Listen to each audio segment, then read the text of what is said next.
Welcome to our channel. ఈరోజు మనతో పాటు రమ్మగారు ఉన్నారు. నమస్తే రమ్మగారు. నమస్తే జయ. రమ్మగారు, కాశీ మజిలీ కథలు చెప్పుకుంటూ ఉన్నాం మనం. కథ ఎక్కడ ఆగిందంటే నేను గుర్తు చేస్తాను మీకు. వాళ్ళకి మామిడి పండు దొరికింది. ఐదుగురికి ముక్కలు పంచుకొని తిన్నారు. 5 పిల్లలు పుట్టారు. తర్వాత ఏం జరిగింది? 5 పిల్లలకి వరప్రసాదులు ప్రసాద పేర్లు వచ్చేలాగా, అక్షరాలు కలిసి వచ్చేలాగా పేర్లు పెట్టారు. పిల్లలు పెద్దవాళ్ళు అయ్యారు. వీళ్ళు 5 ఒకే సమయంలో పుట్టడంతో బాగా ఫ్రెండ్లీగా ఒకే చోటున్నారు. తండ్రులు ఎట్లా స్నేహంగా ఉన్నారో పిల్లలు కూడా అలాగే స్నేహంగా ఉండి చక్కగా అవి ఇవి రకరకాల విద్యలు, ఎవరి కుటుంబ నేపథ్యం ఉన్న విద్య వాడు నేర్చుకున్నారు. తర్వాత అందరూ కలిసి కాస్త కత్తి కటార్లు, బాణాలేయటాలు, యుద్ధ విద్యలు అన్నీ నేర్చుకుని పెద్దవాళ్ళు అయ్యారు. ఒక 20, 22, 23 సంవత్సరాలు వచ్చినాయి. పిల్లలు పెద్దవాళ్ళు అయ్యారు. ఇక పెళ్ళిళ్ళు చేసి తమ బాధ్యతలు పిల్లలకు అప్పచెబుదామని రాజుగారు మిగిలిన ఫ్రెండ్స్ అనుకున్నారు. అయితే ఈ అబ్బాయిలు ఏమనుకున్నారంటే, ఇప్పుడే పెళ్లి చేసేసుకుంటే ఎట్లా, కొంచెం లోకం తెలియాలి. ఇప్పటిదాకా ఏముంది, ఇంట్లో మన రాజ్యంలో, మన దేశంలో, మన గురుగారు, మన నాన్నలు, మన బాబాయిలు ఇక్కడే ఉన్నాం.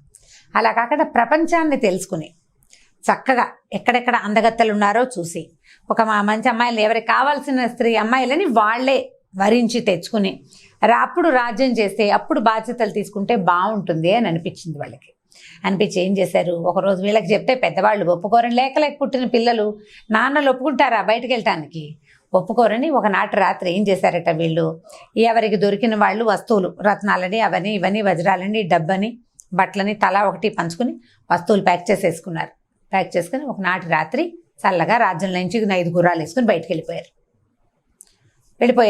ఇంకా అక్కడ ఆగలేదన్నమాట. తెల్లారు లేచాక పిల్లలు లేరు, చూసుకున్నారు. 5 లేరని అర్థమైంది.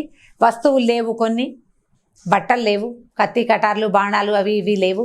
చూసుకుని ఆ నాన్నలు ఏమనుకున్నారంటే, సరే వీళ్ళు ఏదో దేశం తిరగడానికి వెళ్ళారు, చెప్పి వెళ్తే మనం పంపమని చెప్పకుండా వెళ్ళిపోయారు. అంటే ఇప్పుడు చెప్పి వెళ్ళారు అనుకో, ఏం చేస్తారు, రాజుగారు మంది మార్పులని పంపిస్తారు. కొంతమంది సైనికుల్ని, రథాలని, గుర్రాలని, వంట చేసి పెట్టేందుకు మనుషులని ఇట్లా ప్లాన్డ్గా పంపిస్తారు. వీళ్ళకి అట్లా ప్లాన్డ్గా చేయాలని లేదు.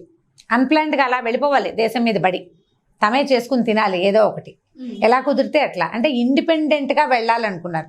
ఇప్పుడు కూడా మనకు అలాంటి పిల్లలు కనపడతారు, ఇండిపెండెంట్గా వెళ్ళిపోయేవాళ్ళు. సరే బయలుదేరి వెళ్ళిపోయారు. వెళ్ళగా ఎక్కడికో చాలా దూరం ప్రయాణించారు. ఒకరోజు ఏం చేశారు, ఈ వెళ్ళే దారిలో కొన్ని అడవులు తగిలితే వీళ్ళల్లో ఈ విద్యలు తెలిసిన వాడు ఉన్నాడు, ఆఖరివాడు దండుడు, వాడి పేరు. ఆ దండుడు ఏం చేశాడంటే, ఈ వెళ్ళే దారిలో ఎక్కడెక్కడ ఔషధపు మొక్కలు ఉన్నాయి, ఎక్కడెక్కడ యంత్రాలు చేయడానికి సరిపడా చెక్కలు దొరుకుతున్నాయి, అట్లాంటివి చూసుకుంటూ వెళ్ళారు. మరి రేపొద్దున రాజ్యానికి వచ్చినప్పుడు రకరకాల పనులు చేయాలి కదా, ఎవరి పని వాళ్ళు చేస్తారు కదా, బిజినెస్కి బాగుండేది చూసుకుంటున్నాడు సాంబుడు. ఈ దండుడేమో యంత్రాలకు సరిపడే సామగ్రి ఎక్కడుంది, ఏ చెక్కని ఏ యంత్రానికి వాడుకోవచ్చు, ఏ ఔషధిని ఏ వైద్యానికి వాడుకోవచ్చు, అట్లా చూసుకుంటూ వెళ్ళారు. మిగిలిన 3 అబ్బాయిలు సరదాగా చెలోపోలం అని ఉన్నారు. వీళ్ళిద్దరూ కొంచెం బిజినెస్ ఓరియంటెడ్ మెంటాలిటీస్ అనమాట. చూసుకుంటూ వెళ్ళారు.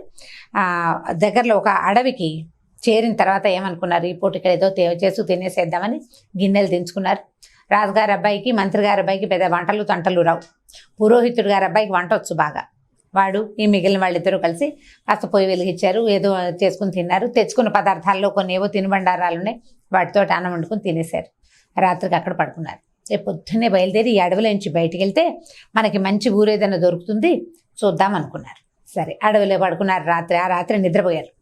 మర్నాడు తెల్లవారితోటే కాస్త, అంటే ఇప్పుడు ఇంకా అన్నం వండుకుని తినాల్సిన పనే ఉంది. రాత్రి తిన్నారు, ఏదో అడవిలో పళ్ళు గిళ్ళు కనపడుతున్నాయి, తెచ్చుకున్న వాటాల్లో కాస్త కరకరలు ఉన్నాయి, అవి 2 నోట్లో వేసుకుని కాస్త మంచినీళ్ళు తాగితే మధ్యాహ్నం భోజనం వేళకి ఏదో ఊరు చేరిపోతాం.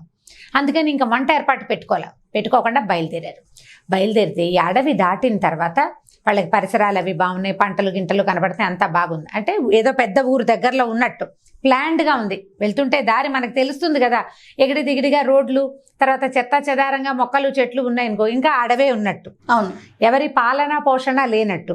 అట్లా కాకుండా ప్లాన్డ్గా చక్కగా గట్లు, వరి పొలాలు, చెట్లు ప్లాన్గా తోటల్లాగా మేనేజ్ చేస్తున్నవి అవి తెలుస్తాయి మనకి. ఇదేదో మంచి దగ్గరలో ఊరు ఉంది అని వీళ్ళు తెలుసుకున్నారు. ఒక మంచి ఊరు ఏదో ఉంది అనుకున్నారు. ఈ ఊళ్ళోకి వెళ్ళేసరికల్లా ఒక టముకు వినపడుతోంది. ఏమని, ప్రజలందరూ హాయిగా నిద్రపోండి, మీ వస్తువులు మేము కాపలా కాస్తాం అని వినిపిస్తోంది. పొద్దున్న 10:30, 11 గంటల వేళ హాయిగా నిద్రపోండి, మీ వస్తువులు మేము కాపలా కాస్తాం అంటుంటే వీళ్ళకి అర్థం కాల. ఏమిటి ఇలాగా, వీళ్ళకి తెలియలేదన్నమాట. సరే ముందుకెళ్తే ఇంకో చోట తమకు వినిపిస్తోంది. బాగా చీకటి పడిపోయింది, బాగా రాత్రి అయిపోయింది, చీకటి అంటలా బాగా రాత్రి అయిపోయింది, మీరందరూ నిద్రలకు ఉపక్రమించండి, ఇంకా మీ వస్తువులకి మేము కాపలా కాస్తాం, మీ వస్తువుకి రాజుగారే జవాబుదారీ అని ఇంకో తమకు వినపడింది. ఏమిటో పడుకోమంటున్నారు పట్టపగలు 10:30-11 గంటల వేళ పడుకునే వేళ, ఎంత పని వేళ అది. సరే ఏం చేశారు, 5 గుర్రాలు నడిపించుకుంటూ ఆ టమకేసేవాడిని. వాళ్ళు పక్కన 2-3 సైనికులు కూడా ఉన్నారు, గస్తీ తిరుగుతున్నారు సైనికులు ఊళ్ళో. ఏమిటండి పడుకోండి అంటారు, పట్టపగలు అంటే పట్టపగలు కాదు, ఇది రాత్రి, పడుకోవాలి మీరు కూడా, రోడ్ల మీద తిరగకూడదు, అరెస్ట్ చేస్తారన్నాడు. అనేసరికి పట్టపగలు కదండి అన్నారు. 2 సార్లు అంటే ఒప్పుకోం, 3ఓసారి అన్నావా ఇక నీకు జైలే, కాబట్టి ఎవరో ఒకళ్ళ ఇంట్లో ఆసరా చూసుకుని పడుకుని నిద్రపోండి, ఇప్పుడు పడుకోవాలి, తర్వాత లేవాలన్నారు. సరే వీళ్ళేమనుకున్నారు, ఎక్కడికి వెళ్ళాలో చెప్పండి అని అడిగారు. ఏదో సత్రాలు ఏవో వసతులు ఉంటాయి కదా, అవన్నీ మా పని కాదు బాబు, మీకు వసతులు చూపించాం, మేము ప్రజల ఆస్తులు కాపలా గాయాలి, అసలే రాత్రి అయిపోయింది, మా పనిలో మేము ఉంటాము, మీ ఏర్పాటు మీరు చేసుకోండి అంటే. సరే ఏం చేశారు వీళ్ళు, అటు ఇటు చూస్తే ఒక మూలగా ఉన్న ఒక ఇంటికి, పెంకుటింటికి పెద్ద అరుగు కనిపిస్తాం. అరుగుకి షేడ్ కూడా. ఏమన్నారు, ఒరే ఇక్కడ ఏం తిండి గిండి దొరికేలాగా లేదు, ఆ బ్యాగ్లో ఉన్న జామపళ్ళు గింపళ్ళు తీయండిరా, తినేసి పడుకుని నిద్రపోదాం. వీళ్ళంతా పడుకోండి అంటున్నారు కదా, నిద్రపోవడం ఎక్కడ నిద్రపోతారు, రాత్రంతా పడుకున్నారు అడవిలో చల్లగా, ఇక్కడ ఏం నిద్ర పట్టదు.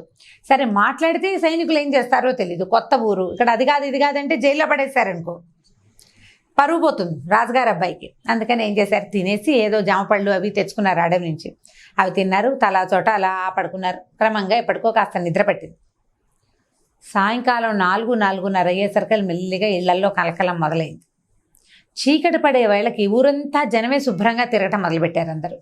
ఇది రాత్రి కదా, వీళ్ళు ఏ అరుగు మీద అయితే పడుకున్నారో ఆ ఇంటి ఆయన తలుపు తీసుకుని బయటకు వచ్చేసరికి ఈ అరుగు మీద ఎవరో కనపడ్డారు. ఎవరినైనా బాబు ఏమిటి అని కనుక్కున్నాడు. మాది మేము రాజుగారి అబ్బాయి మంత్రి గారి అబ్బాయి చెప్పకుండా ఏదో ఫలానా ఊరండి, అక్కడి నుంచి ఏదో దేశాటనకి బయలుదేరాం, ఇక్కడికి వచ్చాం. ఏమిటి ఇక్కడ ఏదో విచిత్రమైన ఇది వినిపిస్తుందంటే, బాబు ఉష్ అన్నాడు. నిశ్శబ్దంగా ఉండండి, లోపలికి రండి మాట్లాడదామని వాళ్ళ లోపలి తీసుకుపోయాడు ఆ గృహస్థు. తీసుకెళ్ళి మా రాజుగారికి ఏదో పిచ్చ అని చెప్పాడు. ఇది లాట దేశం, ఆ దేశం పేరు లాట. ఈ లాట దేశానికి రాజు పేరు కానీనుడు అనే రాజు. ఈ కానీనుడికి ఏమిటంటే ఆయనకి కొత్తగా ఏదో చేయాలని ఉంటుంది, అన్నీ డిఫరెంట్గానే చేయాలి. ఆయనకి సుబుద్ధి కుబుద్ధి అని 2 మంత్రులు ఉన్నారట.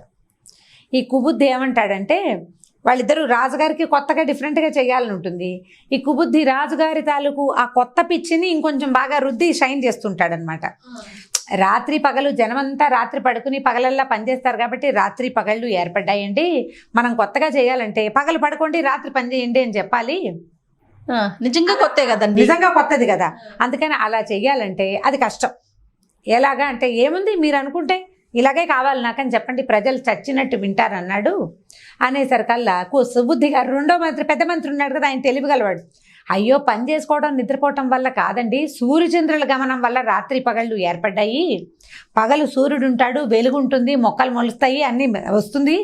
అంటే సాధారణ వ్యవహారాలకి సూర్యుడితోటి సంబంధించి ఉంటుంది కాబట్టి ఇది పగలు. రాత్రి అయ్యేసరికి సూర్యుడు వెళ్ళిపోతాడు, చీకటి పడుతుంది, తప్పనిసరిగా పనులు అవ్వవు కాబట్టి పడుకుంటారు అని ఆయన చెప్పబోయినా వెళ్ళ డిఫరెంట్గా చేయాలి. సుబుద్ధిని ఇంటికి పంపించేశారు. కుబుద్ధి మాటే చెల్లటం మొదలెట్టింది. ఏం చెప్పాడు రాజుగారు, పగలల్లా పడుకోండి, రాత్రి అయ్యేసరికల్లా దీపాలు వెలిగించుకోండి, దీపాలతోటి పనిచేయండి. దీపాలు వెలిగించాలంటే ఎంత నూనె ఎంత ఖర్చు, పైగా నిద్రేసి వెలికివేసి ఉండటం కష్టం కదా, నిద్ర ఆపుకోవడం ఎంత కష్టం.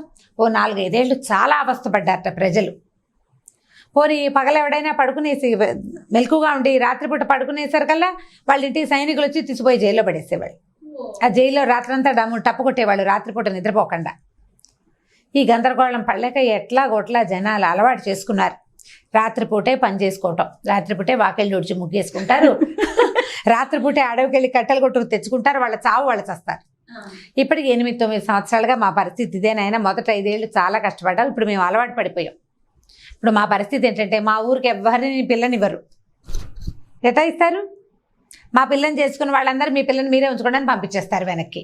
ఎందుకంటే అది పగలు పని చేయదు, రాత్రి నిద్రపోదు, 2 కష్టాలు. ఈ రాజుగారితో ఇట్లా ఉంది రహస్యాన్ని, అయినా ఇది ఎవరికి చెప్పబోకండి, మీరు మాట్లాడకూడదు, మాట్లాడారా పరదేశులకి మీకు చెప్పకూడదు, మీరు బయటికి వెళ్ళి మాట్లాడారా మిమ్మల్ని అరెస్ట్ చేస్తారు, మీరు మా ఇంట్లో ఉన్నారు కాబట్టి నన్ను అరెస్ట్ చేస్తారు నాయన అని చెప్పాడు. వీళ్ళు వరప్రసాదులకి ఒళ్ళు మండిపోయింది. ఏమిటిది కొత్తగా ఉండేటువంటి, ఇదే కొత్త, రాత్రిని పగలు పగటిని రాత్రి చేస్తారు. వీడికి తగిన శాస్తి చేయాలనుకున్నారు. రాజుగారికి బుద్ధి వచ్చేలాగా చేయాలి. ఏం చేయాలి బాగా ఆలోచించి సరే ఒక మంచి ఎక్సలెంట్ ప్లాన్ వేసుకున్నారు. ఏం ప్లాన్ వేసుకున్నారో విందాం మళ్ళీ ఇంకొక వీడియోలో. చాలా బాగుందండి. కానీ అసలు ఐడియా సూపర్ రమ్మ గారు. మరి రాత్రి పగలు మార్చేసేయటం అంటే ఎంత సూపర్. ఇప్పుడు చేస్తున్నాం కదా మనం. ఇప్పుడు మనం ఏం చేస్తున్నాం? ఇప్పుడు మనం చేస్తున్నది కూడా అదే. పూర్తిగా కాదు, కొంచెం.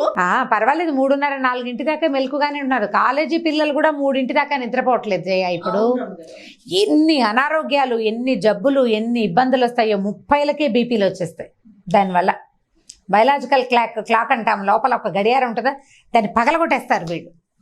మార్నింగ్ లేట్గా లేస్తారు. మార్నింగ్ లేట్ ఏమిటి, ఇక లేవరు. 12:30కో 1 గంట లేచి బ్రేక్ఫాస్ట్ లేదు, ఏదో లంచ్ తింటారు, ఉసూరు మియాల్లాగా ఉంటారు. వెలుగు ఉండదు మొహాల్లో, బ్రైట్నెస్ ఉండదు, జుట్టు ఊడిపోతుంది, కళ్ళ కింద నల్లచార్లు వస్తాయి, 30 ఏళ్ళకి బీపీ వస్తుంది, స్పాండిలైటిస్ వస్తుంది, థైరాయిడ్ వస్తుంది, ఎన్నొస్తాయో. వీళ్ళకి సరదా కూడా వస్తుంది దీంతో. రైట్ రమ్మ గారు. నెక్స్ట్ ఇంకొక సిట్టింగ్లో మనం ఇంకొక స్టోరీ చెప్పుకో. తప్పకుండా. నమస్తే. ఈ వీడియో కనుక మీకు నచ్చినట్లయితే లైక్ చేయండి, షేర్ చేయండి. మరిన్ని వీడియోస్ కోసం మా ఛానల్ని సబ్స్క్రైబ్ చేసుకోండి.